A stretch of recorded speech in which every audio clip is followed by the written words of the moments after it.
તો આવ્યું છે ऐसा लगावा જોયું ઉપર પહેરવા જો પડી અકઠણ ભાઈ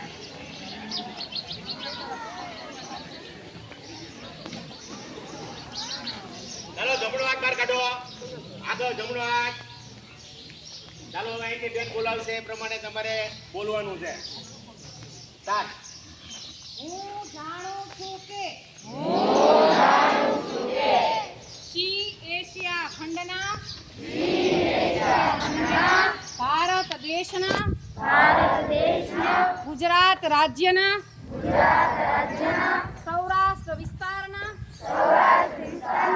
કુદરતી રીતે વિહરે છે આપણા બધાના સહિયારા પ્રયાસોથી સિંહોની સંખ્યામાં ઉત્તરોત્તર વધારો થયો છે આથી ગુજરાતના ગૌરવ સમા એશિયાઈ સિંહો